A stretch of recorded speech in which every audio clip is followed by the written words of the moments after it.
Experiences in practice by monk disciples. Luangpor Teean Su 1 No. Wat Ba Sukatho, Gangkro District, Chayapam Province. Practicing Dhamma with Luangpor Teean. In 1965, a meditation center at the Budayan Forest, in Lahi Province, was renowned. Everyone knew that Luangpor Teean had established it. It was said that people who studied and practiced there would realize and really see the truth. There would be no more doubt about death and rebirth, about heaven and hell, about path and fruit, attainments. Some people persuaded me to take a look at it, because at that time I was trying hard with the Buddha meditation method to get peaceful, which I was reasonably successful at, but I still had doubts about death and rebirth, heaven and hell, path, fruit and nibbana. This made me think of Luangpor Teean all the time. I kept looking for a chance to meet him. Before Luangpor Buntum, who is a relative of mine, ordained, we had talked together about meditation. When he ordained, he went to practice with Luangpor Teean, beginning on 1966. At that time, I hadn't ordained yet. I had the opportunity to practice the Dhamma with him at the Budayan Forest in Lahi. He taught the rhythmic meditation and walking meditation. At that time, I didn't like the rhythmic meditation very much. I was used to practicing Buddha, to sit still, and I was able to make the mind peaceful quickly. But Luangpor taught not to go for peacefulness. He taught to be aware all the time, to know the movements while doing the rhythmic meditation and not to get caught up in peacefulness. It was opposite to the method that I had been doing. Sometimes, I didn't feel like doing it. There was lots of resistance in the mind. Luangpor explained and showed me how to do it. The things he would talk about, his knowledge, I didn't have yet, I couldn't do it yet. Luangpor said to throw away my knowledge and my way of practicing, this produced misgivings. Sometimes he talked in a challenging way, saying, "How much money did you get a month, when you were working?" I answered, "At least 1,000 baht." "All right," said Luangpor Teean, "you come here to practice Dhamma, to do the rhythmic meditation and to do walking meditation in order to be aware. If you don't get any knowledge, if there is no change in your mind, different from before, I will give you 1,000 baht as compensation. But you have to really practice and follow my instructions completely." That's what he said to me. Maybe he saw that I had a lot of views. In the end I decided to do it. I had come already and I'd try it out. I tried to go against my original feeling. I determined to practice the rhythmic meditation to give rise to Sati Sampajanya. When one builds up awareness, awareness is what one gets. I practiced continuously. When thought would arise, I would be aware of it and come back to the dynamic meditation. When peace arose, I would be aware of it, I wouldn't be caught up in the peacefulness. I knew the body and mind more clearly. There was more Sati Sampajanya. I could keep up with the movements of the body and I could keep up with the mind thinking. Wisdom knowledge arose, I knew Rupanama, I knew the body and the mind according to reality, in levels within the basic stage of materiality mentality. There was a shift in the mind, different from before. Doubt disappeared. I understood the difference between tranquility meditation and insight meditation. About 60% of my suffering was gone. I felt very confident in Luangpor Teean's teaching. My previous knowledge just melted away. I used to study magic and superstition. I saw that that was just convention. The rites and rituals that I used to perform I could give up, just like that. I felt confident in what I was doing. I understood what merit and evil are. I understood about heaven and hell. I understood religion and Buddhism. It was as if I was carrying 100 kilos and 60 kilos dropped off me when wisdom knowledge arose. Practicing only that much and I felt so much lighter. What would happen if I were to practice some more? I really had a lot of confidence in this method of using movements in order to develop awareness. Luangpor pointed out the levels of practice. He said, this is just the basic stage of meditation. Don't get attached to it and think you've got a lot of knowledge, there is still much more. You have to determine to keep on practicing. Work more with the mind and you will get to know the stage of ultimate meaning. He asked me, do you really see? Do you believe me, or do you believe yourself? I answered, I believe myself. Luangpor was clever. He taught to see the reality of life. Everyone must see like this in order for it to be right. I didn't have to look for a teacher anymore because I got the most perfect lesson in my life from a teacher who couldn't read or write. Luangpor Teean's conduct. In the year 1966, Luangpor still couldn't read Thai, he could only read Lao. He couldn't write Thai but he was diligent, both in training to read and to write, as well as in teaching disciples. I've helped him with reading many times. Whatever Luangpor taught, he would practice, he would explain things and show us how to do it.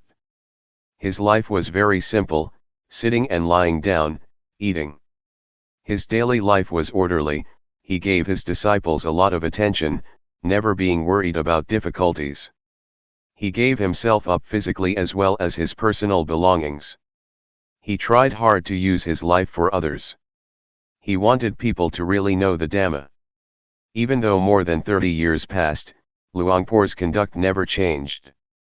I respect him as having been a person with the greatest virtues. This feeling will never degenerate in my life. What happened at the Budayan forest? Those who lived at the Budayan forest in those days were determined to study and practice the Dhamma together as one. There were no papers with the schedule on it attached to the doors of the monks' huts, as is the case these days. There were 20 to 30 people there, but it was just as if there was no one there. It was really quiet. One had to be careful when asking questions because there was only just rhythmic meditation and walking meditation going on. Once, I asked a novice who was doing the rhythmic meditation something, he wasn't willing to talk to me. The teachings of Luangpor in those old days consisted mainly of just practice. In the early morning, one could hear the sound of monks doing walking meditation and the sound of dew falling on banana leaves. In Lawi province there is a lot of dew. On hearing the dew dripping on banana leaves, one knew that it was exactly 3 a.m. Everyone would get up and start to practice. The sound of footsteps of the walking meditation could then be heard together, with the sound of the dew falling on the banana leaves, tup, tup, tup. The light of the lanterns was dimmed by the passing dust. In a day, there would be heaps of ants. I got the taste of the Dhamma that arose from developing awareness. I got more and more answers to the questions of my life. We stayed in little huts. When it rained we would get a little bit wet. We got in touch with life without excessive comforts. When eating, we would sometimes pour some water from our kettle onto the chili that was beginning to run out, an immediate solution to the problem. The water for washing the bowl had to be poured together in one vessel, and then used to wash other dishes. After that it would be used to water the trees that had been planted. The water for drinking and bathing was about a kilometer away from the retreat place. When going to bathe, one had to find some container to put water in and carry it back. One had to fully look after oneself. The young monks, on seeing the old monks carrying cans of water back to their huts, would carry it for them. Poverty made us use life in an orderly way without shrinking back. We were not afraid of difficulties. Sometimes, I would save the plastic bags that lay people would wrap food in, to fix up the leaking roof. I put forth steady effort and was very enthusiastic. The walking meditation path glistened from our walking so much. The wood in the hut where I would sit was marked from one sitting a lot in the same spot. As I was doing the rhythmic meditation or the walking meditation, it felt as though there was only just this one person in the world, no division into this and that. It would run counter to one's feelings to get an invitation from lay people, to eat at their house and perform certain ceremonies. One would think about his walking path and miss the seat in one's hut. Those places provided a meditator with peace and coolness, and gave him a sense of dignity. One would feel proud of doing walking meditation and of the times that one would develop awareness, by practicing the rhythmic meditation. This kind of work is something that gives one honor in life. One doesn't become fed up with it. Some days, while doing the rhythmic meditation in the hut, Luangpor would come by. I could remember the sound of his footsteps. "Are you here?" "I'm here, Luangpor." "What are you doing?" "I'm doing the rhythmic meditation." "Do you see outside as well as inside?" "I don't see outside, I only see what is inside." "What do you do to see outside?" "I open the door." "All right, then open the door." When I opened the door, Luangpor told me, "Make sure you see outside as well as inside, don't only just see outside or only just inside. Keep the mind in the middle." Having said that, he continued to walk to the next hut. I understood that Luangpor talked the language of the mind, that looking at the body and looking at the mind, working with the mind, must be like this. To get caught up in thought is wrong, the mind going out too much is wrong. One should be the observer. Whatever arises, watch it with the inner eye, that is to say, with awareness and wisdom. Don't want it, don't be it. In the morning and the evening, after the chanting, Luangpor used to give instructions.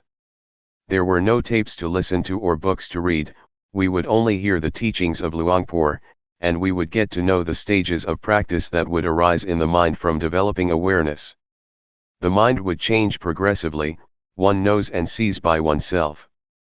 The words of Luangpor, in Dhamma language, that point things out, together with his diligent practice, made us realize that it is possible to understand, find, and see the Dhamma.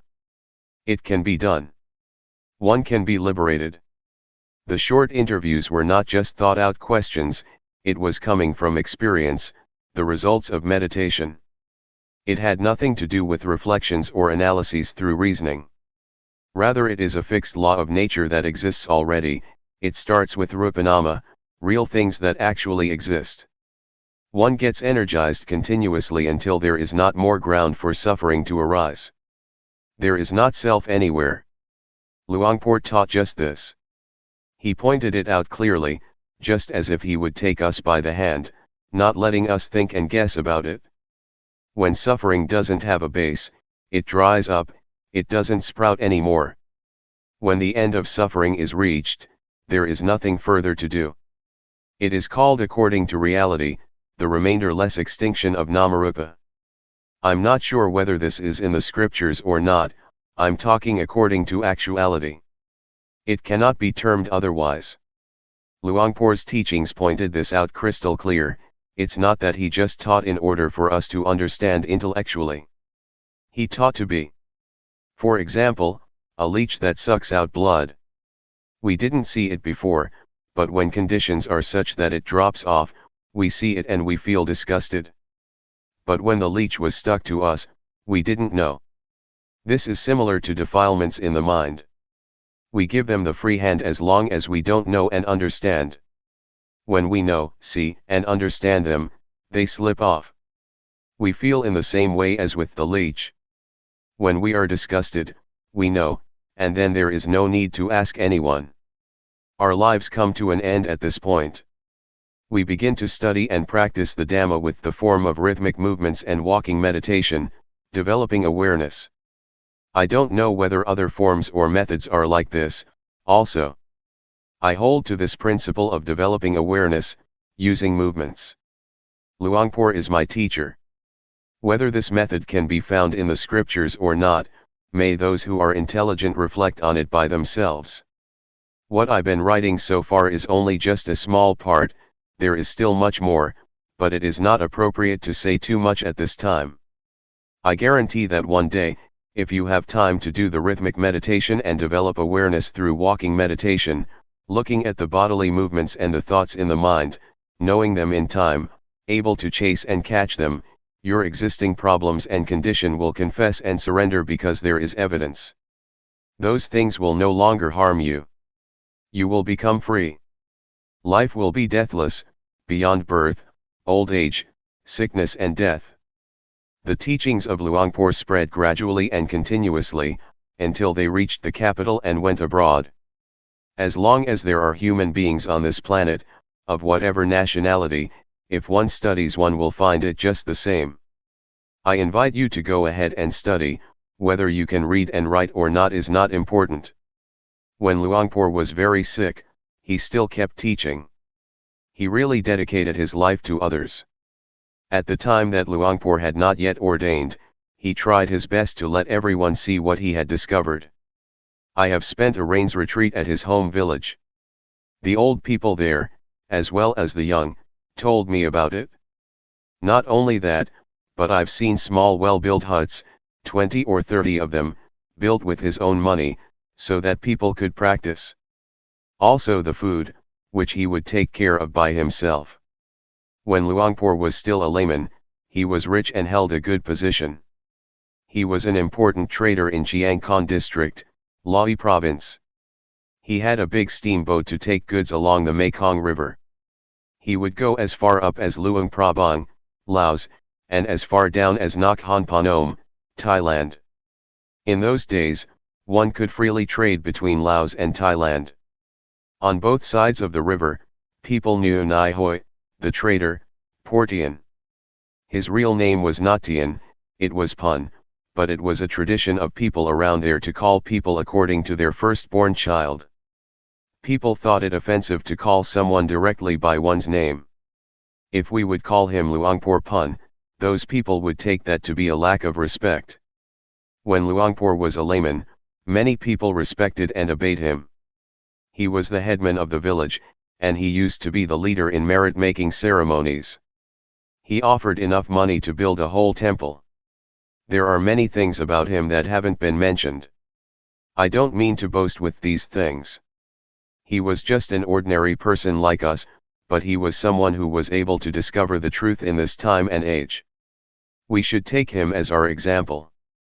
Before practicing with Luangpor, he would say that he used to make merit, ordained, performed the robe offering ceremony, built a ceremonial hall and did everything that is considered meritorious, but he didn't get to know the Dhamma that way.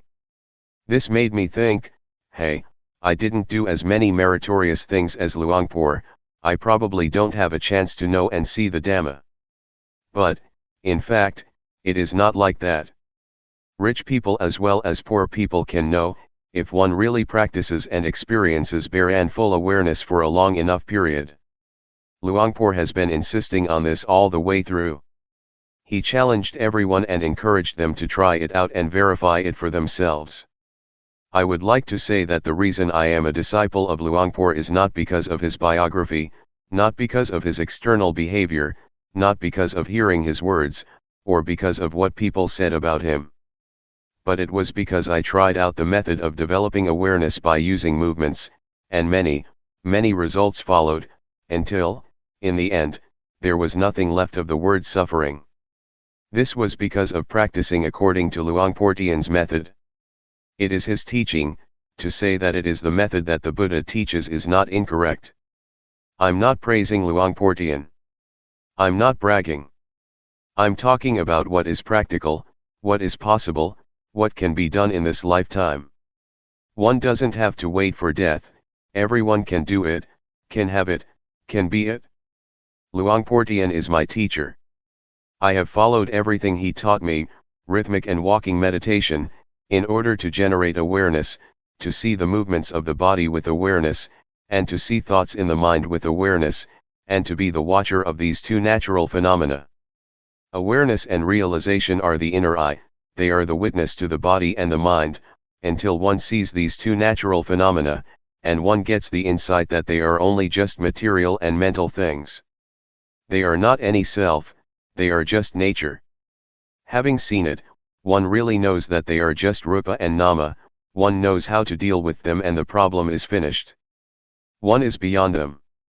Next, Luangpor teaches to look at the suffering that is associated with rupa and nama. We look at materiality first, which is rupa dhamma. When we look at it with awareness, we see that it is a heap or a mass of suffering. We breathe to relieve suffering, we eat to extinguish suffering. When standing, sitting, walking and lying down we change position in order not to have suffering. Then, we see rupa disease. We must find a way to solve sickness and pain. The suffering of the body can only be remedied, it cannot be abandoned. If there is no remedy, that's the end of it, that is what rupa dhamma is like. As for nama dhamma, it can be realized. We watch the states of the mind, just as if we're sitting in a room that has windows, whatever arises, we see immediately. Originally the mind is in a state of normality, but objects come floating in, they are like guests. One sees gladness and sadness. One sees the mind that loves, gets angry, has greed and is deluded. One sees all of it because one is the watcher. When we look, we will see, and on seeing we can let go. One doesn't become the object of mind. This is not the same as watching materiality. The suffering of rupa cannot be abandoned, one can only lessen it. For example, when one is hungry, one eats to solve the problem, one cannot abandon hunger. The mind is not like this. The things in the mind can be completely abandoned, one can let go once and be rid of things for the rest of one's life, until there is no more birth, old age, sickness, and death. If we put our attention on the right spot, it is not difficult. It is just like a key that fits its lock. One can unlock it right away without wasting time. The principles of the four foundations of awareness can be compared to a key or to a perfect vehicle that one uses for traveling. One passes through continuously. The body, feelings, mind states, and objects of mind are stations that detain us human beings. It is hard to be free from them.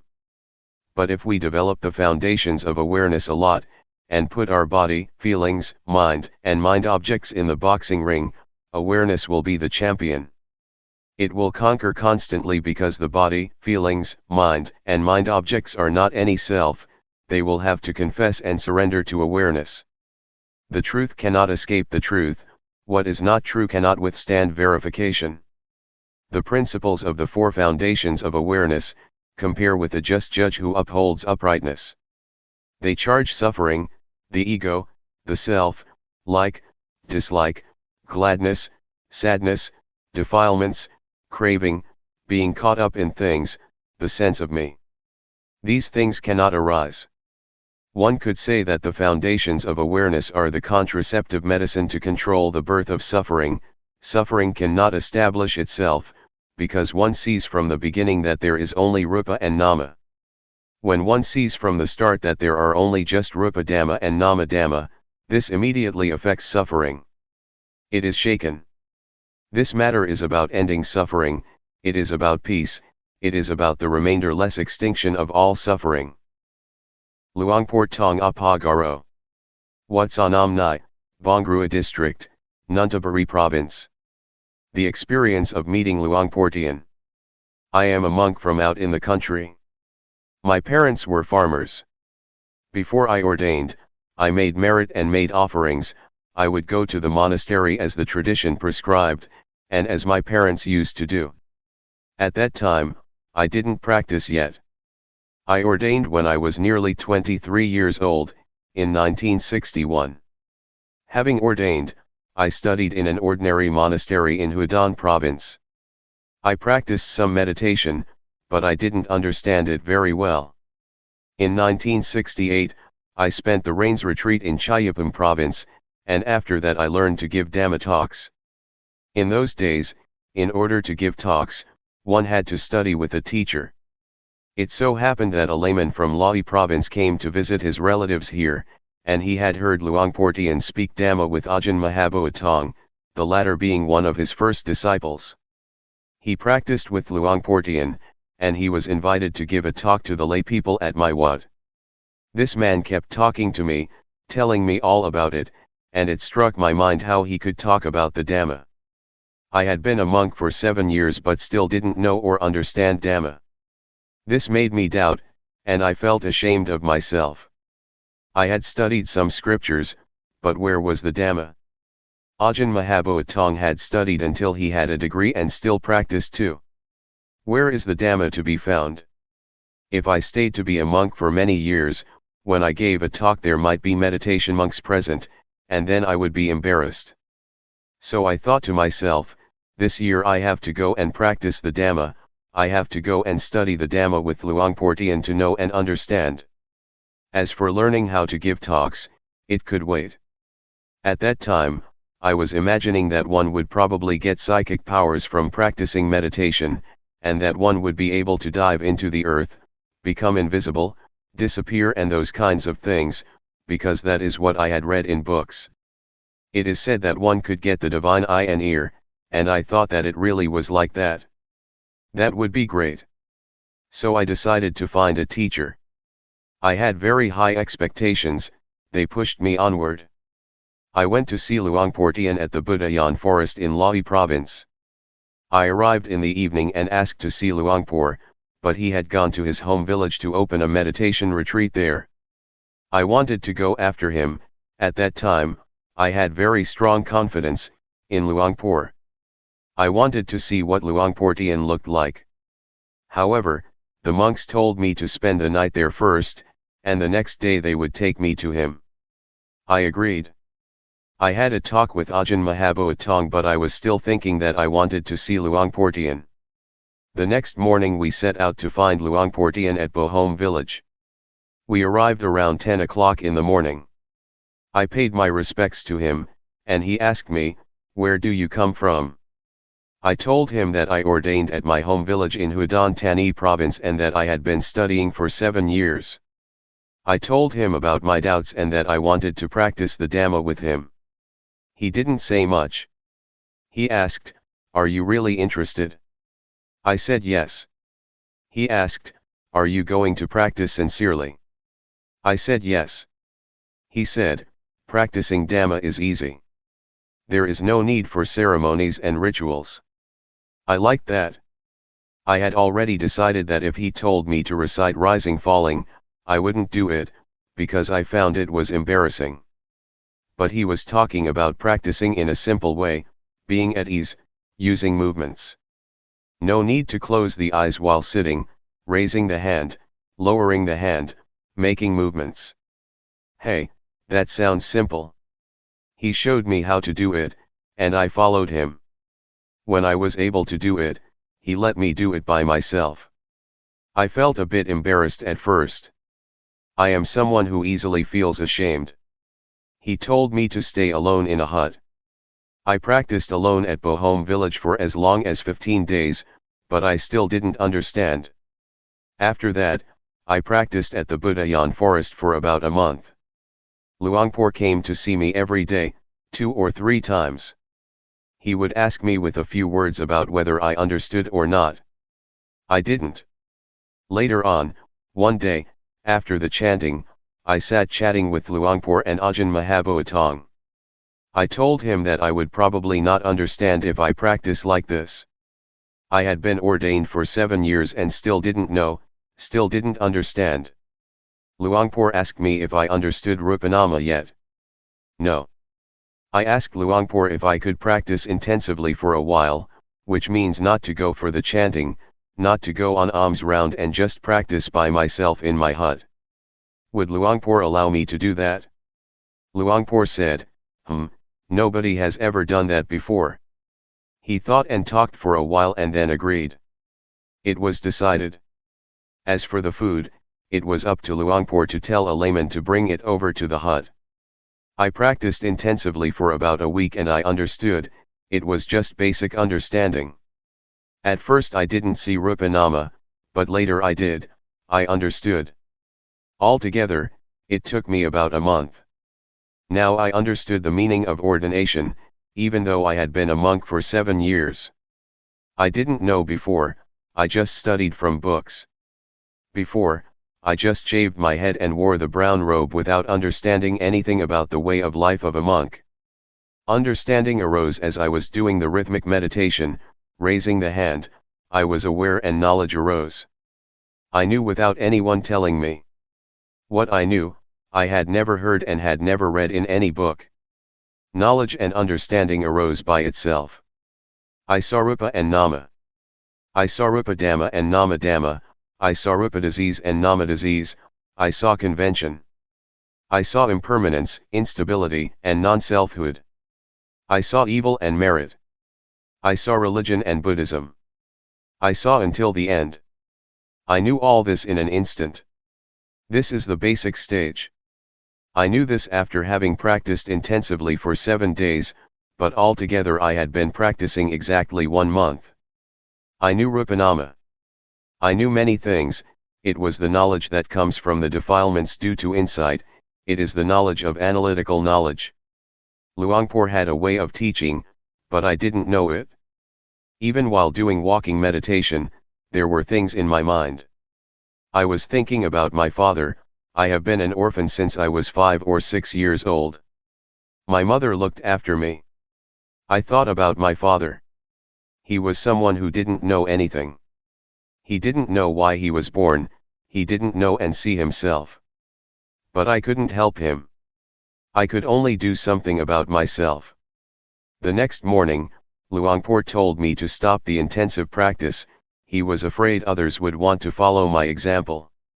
It would not be fair if he didn't allow others to do it also, if they asked to do so. That's what he said. No one had done this before, one would just practice continuously, working at the same time. There was no intensive practice. He told me to stop, so I stopped. Yet in my mind, I still wanted to continue practicing alone. But out of respect, I stopped. Whatever he said, one had to follow it. When I was first practicing, he didn't let me look at thought, until I had stopped for 4 or 5 days. At that time, I threw myself into it. It was powerful, I was caught up in analytical knowledge and joy. I was bold, I wanted to be alone. I was not afraid to have a Dhamma discussion with anyone, no matter how many degrees he might have. I knew the matter of materiality mentality well. I had never experienced something like this in my life. This is the way it is. The Buddha teaches what it means to be a monk. Even though one has ordained and studied, if one doesn't practice this, if one doesn't know and understand like this, it can be taken that one hasn't ordained as a Buddhist monk. Before, when studying the scriptures, I thought that it was just a matter of the past in India. Luangpor asked me, when it is like this, can you go back home? I said, I can, I'm confident to speak with the teacher. My teacher had been a monk for over 10 years and had studied the Pali language, he was a preceptor and the head monk of the vicinity. He had a lot of theoretical knowledge. Luangpor wanted me to go and teach. I felt that there was something unfinished. At that time, I had only just started. Why did Luangpor say that? I guess he had a reason for it. Luangpor wanted me to talk with my parents and relatives, he wanted me to talk with them about my experience. That's how it was in the old days, but now he has changed to another style. But I'm not like other people, others Luangpor would urge on. At that time, I had ordained exactly 7 years. Venerable Mahabua Tong was one of the first disciples, later Ajahn Kumkian, Ajahn Buntum and Ajahn Somai came, they followed each other closely. After this, Luangpor had me look at thought. When one first sets out to practice and one knows and understands materiality mentality, almost everyone gets caught up in analytical knowledge. Some people experience strong feelings of rapture, others don't. Luangpor didn't let them watch thought, if that was the case, instead he had them do work. Others he just let be. But he said not to be interested in thought, just let it go. The mind was thinking all sorts of good things and ideas, about the future as well as the past, thinking about teaching people, but Luangpor said not to follow it. He said to let the thoughts cool down, let them come to rest. Luangpor taught with a kind of psychology, he had a way to watch people's minds, to watch those who came to practice. He would ask, "How are you? Is your mind good or not? Is there something in your mind or not? Is your mind in its original state or not?"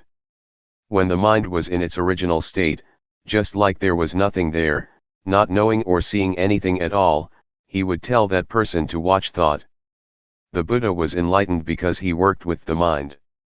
To watch the mind with awareness, one has to look right here. Luangpor advised to look at this place.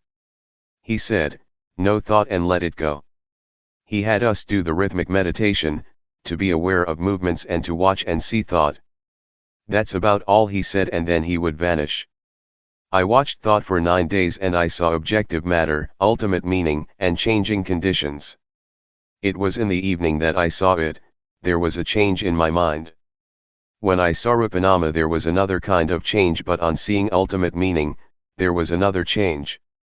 I felt very confident at this point. I realized that I was a noble one. Being a noble one is to be found right here.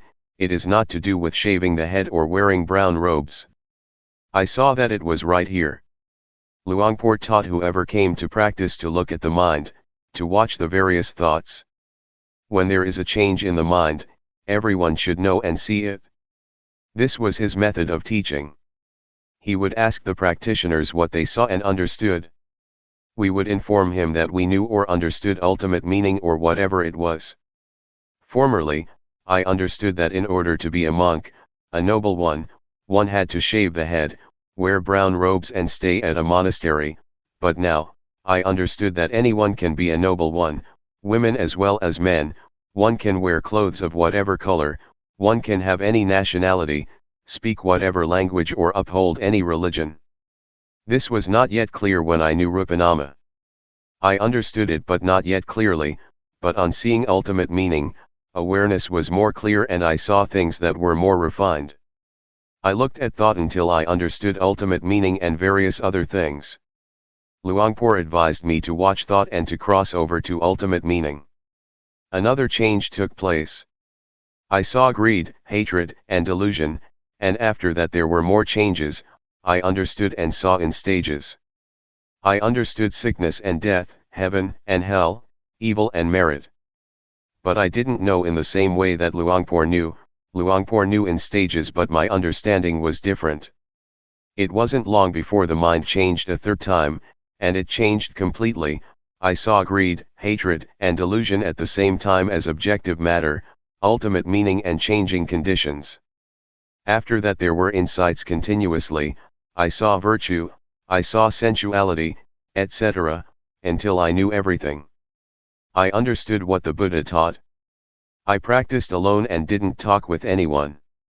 One day, Luangpor gave a talk. He spoke all the way from the beginning of practice. I listened to what he said. I thought, hey, that's exactly what I've experienced and seen. When the talk was over, I went over to talk with him. We just talked very briefly.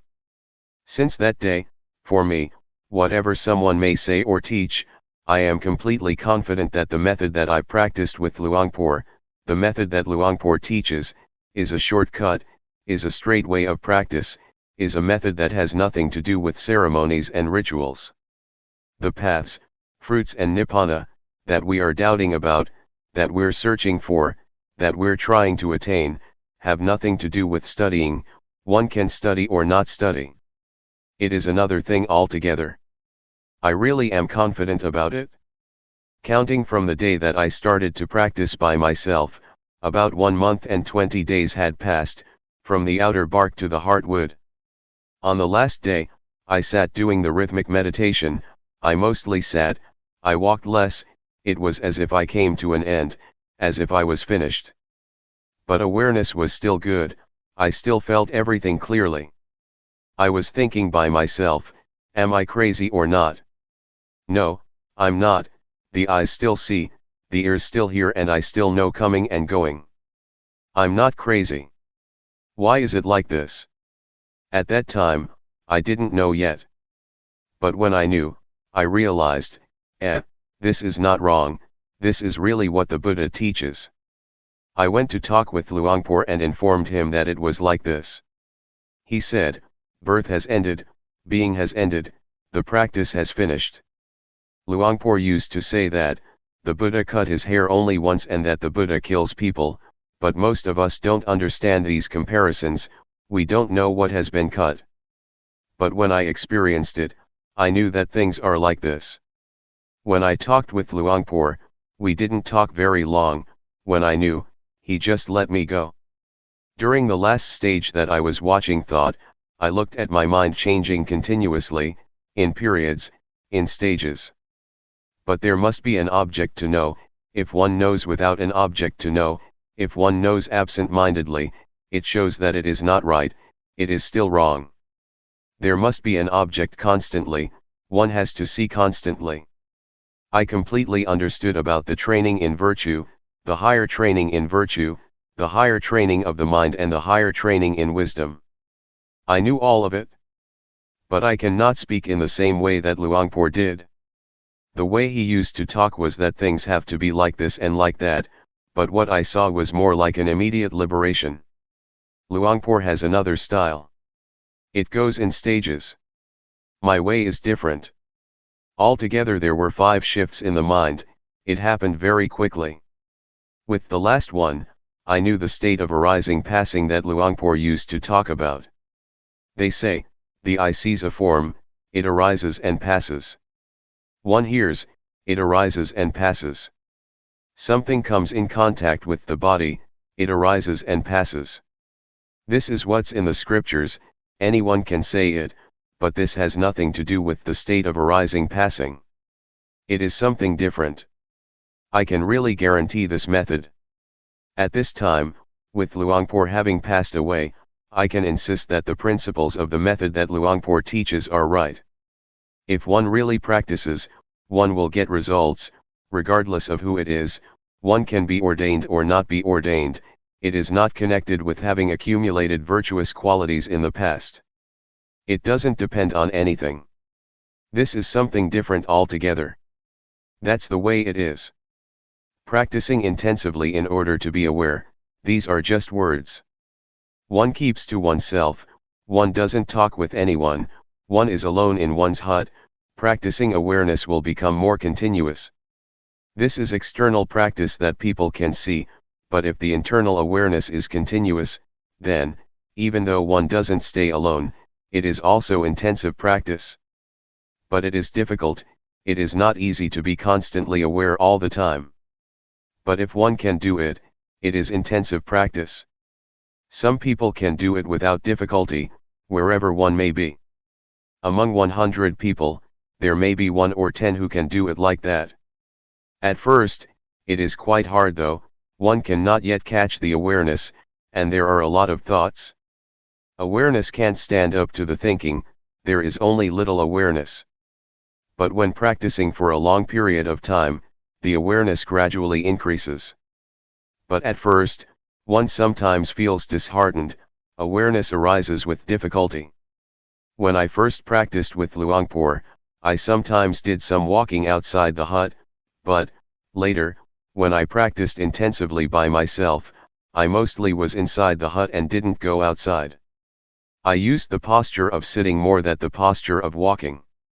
One day, as I was sitting, practicing awareness, making movements in the sitting position, for one moment it was just as if things happened very fast, it was as though it happened in a flash, like a flash of lightning. To use Luangpor's expression, it was like a blink of the eye or a snap of the fingers. At that time, it was as if there was something heavy and I threw it off. I felt light. I knew I was light because I had never experienced this before. I felt that something was different. But there was awareness. It didn't go anywhere. I knew that there was lightness. Awareness was stable all the way through, even while being asleep, I knew. When awareness is perfected, dreams during sleep will become less or they might stop altogether. Ordinarily we think a lot, but when we develop awareness, thought becomes less and less. In the scriptures, it is said that noble ones, or those with awareness and wisdom, don't dream, this is talking according to the books. In the daytime we think and at night we dream. One knows one is dreaming, it is similar to thinking. One knows, sees, and understands it, and so one knows at the time that one is dreaming. Developing awareness through making movements with the hands, if we find that it is not convenient to do so, we can be aware of other movements such as blinking the eyes, breathing, or whatever. Awareness can be practiced in many ways, it is universal, it can be applied to our duties and our work. But what is important is to know at that moment, knowing within oneself. We make a movement or we take hold of something. Know what you are doing. There must be one point or other to know, without having a focus somewhere, we can't catch awareness. The knowing is the most important. If we are aware of some part of the body, we will automatically know other parts that are moving because they are connected. If there is awareness within, one knows while working. It is like turning on the light, suddenly there is brightness. It works at the same time. It connects. Just like a tightrope. When it is cut, everything jerks. We should train our minds to be with awareness and watch our thoughts.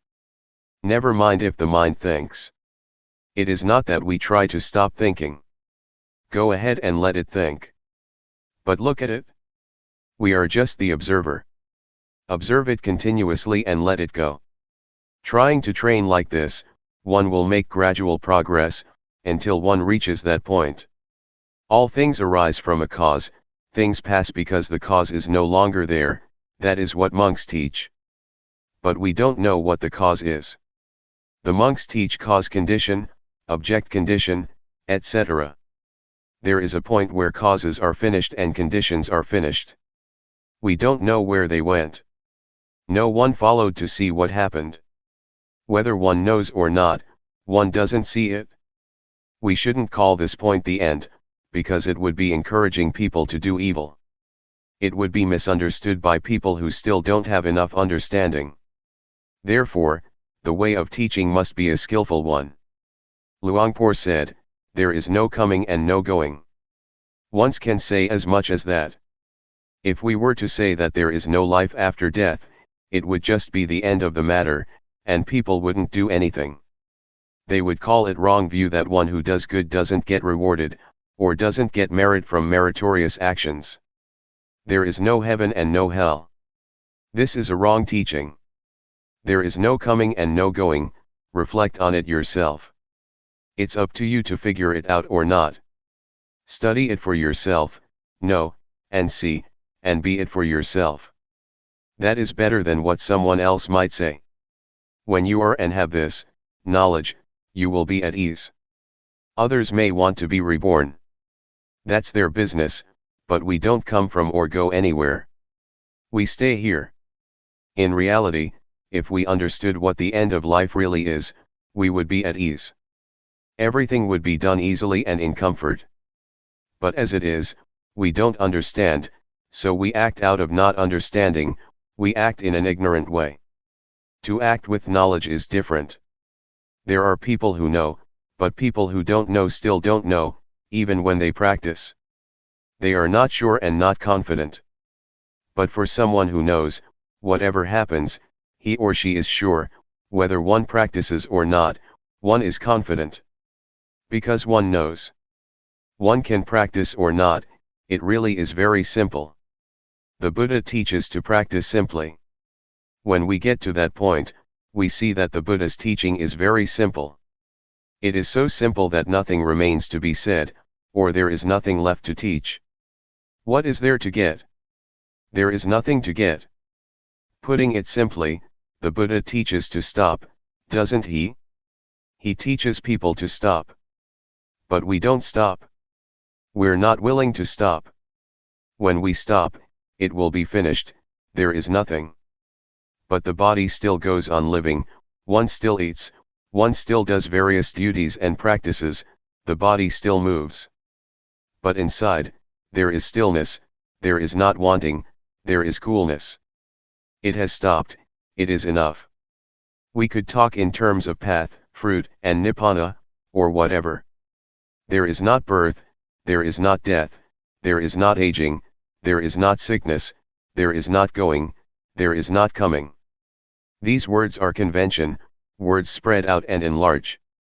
So, may all of you be able to train yourselves and prepare yourselves. Try to let appear that which exists already, and when the time comes that the breath stops, it will really be very easy. Ajahn Da Sammakatho.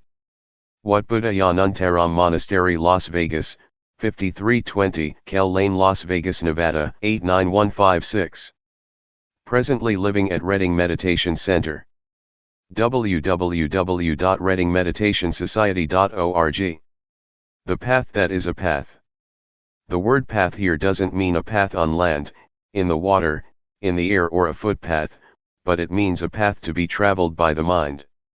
From suffering to no suffering. From problems to no problems.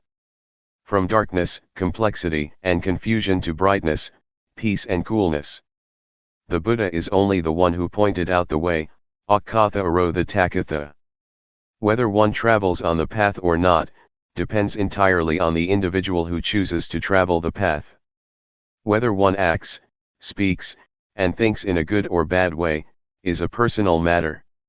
Whoever practices in accordance with the teachings that the Buddha introduced, will inevitably be someone with brightness, will make progress in life and in work, and will not create problems for society.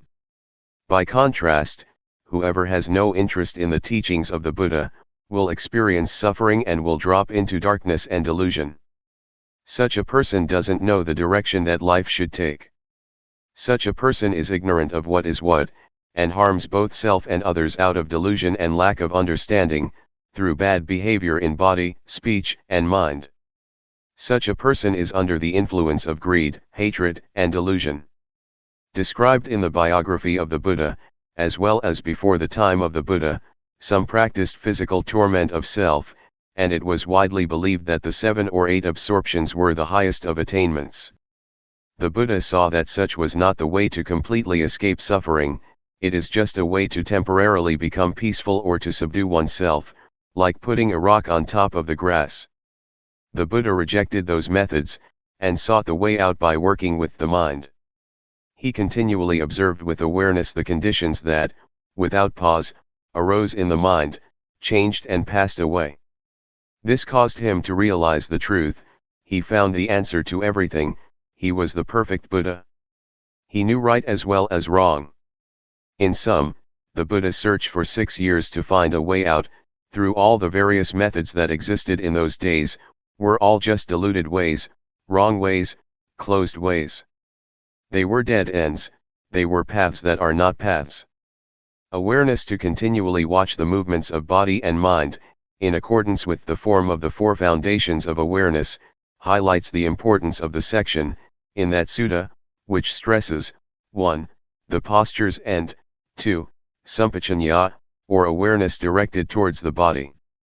It is the means to access and come into contact with the basic objects of insight meditation, that is to say, to know rupanama, rupa-doing, nama-doing, rupa-disease, nama-disease, impermanence, instability, non-selfhood, convention, religion, evil, and merit. This is the initial stage for the practitioner. To know and experience these phenomena is to enter the highway of the Dhamma, and at the same time it is an arrow that points to the final destination, the end of the end, or the end of suffering, which is the highest goal of life. When we have reached it, we will have answers to everything. When knowing and seeing the truth, according to the way things are in reality, the mind begins to change from one thing to another, through the power of ultimate truth. Previous behavior and tendencies get reformed, and, at the same time, that which is really true in life becomes manifest, one loses one's naive beliefs about, for example, ghosts and angels, lucky omens, heaven and hell. One starts a new life, right there, at that point. Just that little bit of awareness is the vehicle that leads life to the end of all suffering. When life reaches the end of the end, it is as if one lives in a new world. It is a world of spiritual freedom, safe from spiritual suffering, it is a safe and peaceful realm. Life that has come in touch with the highest truth in Buddhism, will be established in the now, and it will be very simple. It will be light, comfortable, and without worry or doubt. There will be no danger. I can guarantee that one who has come to the stage of ultimate meaning will definitely not lose his or her way. He or she will have nothing to do with ghosts, angels, auspicious timing, sacred things, hell, heaven, death, rebirth, and so forth. This is because one who practices the Dhamma by developing awareness in this fashion, must know and contact objects all the time. That person must review the stages of practice, and investigate what one knows, what one is watching, where and how. All of this one knows instantly. It is said that the truth will not leave someone who is real, and, in the same way, someone who is real will not discard the truth. The secret of changing the states of mind. Take this little feeling, this awareness, as the starting point. Know when a thought pops up in the mind. Just know indifferently, know it, and let it pass. There is not need to pull the mind back, and do not let the thought pull you away. Awareness does its duty of watching by itself. When awareness keeps a close and careful watch, the observer and the observed are separated things, and one doesn't get entangled in thought. There will only be pure awareness in the present. At the moment that there is not greed, hatred, or delusion mixed up with the feeling, one will automatically know from deep within the mind that a change in the mind has clearly taken place. And in the end, that small awareness will have become a hidden power in each and every posture. We know Luangpor Teean from meeting and talking with him, from reading his books, from what others have said about him, and from practicing. But I know him as the one who gave me a new life. The principles for conducting one's life in a simple, light, and comfortable way, without worry, were passed on to me from experience gained, when I was close to Luangpor, continuously and for a long period of time. I have spent 6 rains retreats with him. I used to think, in those days, that I would stick with him forever. To get a new life is like reliving life anew, or one could say that it is dying and being born again. Dying before death, being born again, my being born in the Dhamma, approaches now its 15th year. At present, life is in its teenage stage in the Dhamma. I'm not much attached to places or people. I feel that my experiences of life are very little. It's not yet enough, but as far as practice goes, it is sufficient. I know what to do, and I don't suffer. Let me go back a bit. Formerly, when I went to see Luangpor Teean, I thought I would dedicate myself to him, whatever he would advise I would determine to do, as a lesson or an experiment. I determined this because I had strong determination and an aspiration to prove myself according to his principles, and I was confident that this way that I had chosen was the last way out. With such determination, opposing views, opinions, and thoughts were erased altogether. I had no doubts, I had no problem at all.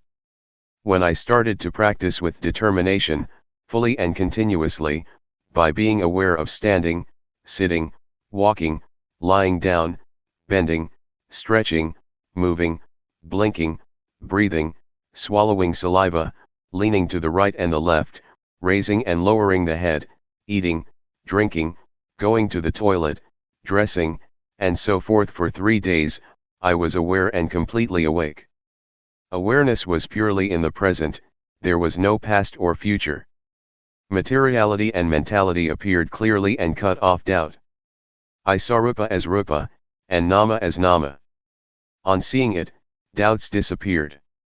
I won't talk about my personal knowledge, but I'll say something directly about the principles, that are the technique of practice.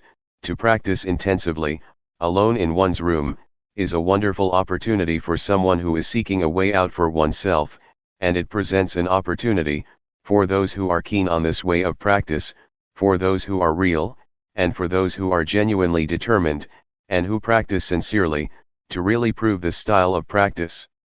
One can choose this solitary practice for either 7 days, 15 days, 3 months, 1 year, or 3 years. Those who volunteer to practice can choose according to what is suitable for oneself. One should stay alone and keep silent in one's hut or whatever place it may be. A monk or teacher would advise one in developing awareness and could be consulted. He or she is a friend to help the practitioner to really go for it, without having to do anything else. Just to work with the mind, to observe oneself, to be with oneself. To be determined to just watch over the movements of body and mind, all the time. Not to read books, not to receive or write letters, to be cut off from the external world temporarily, just for the time that one is practicing intensively. Every day, someone would bring food over once or twice a day, depending on what one agrees on with the teacher. The teacher, who is like a good friend, would pay close attention to the practitioner, and advise or warn him or her when necessary. Things can be discussed with the teacher, and problems or obstacles can be overcome that way. When one practices, results will appear by themselves.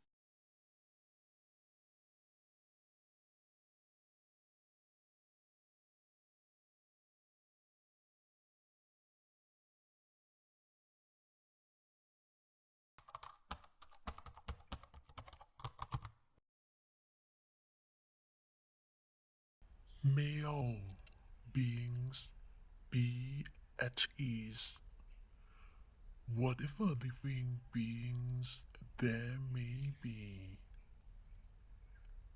whether they are weak or strong, omitting none, the great or the mighty, medium, short or small, the seen and the unseen, those living near and far away, those born and to be born. May all beings be at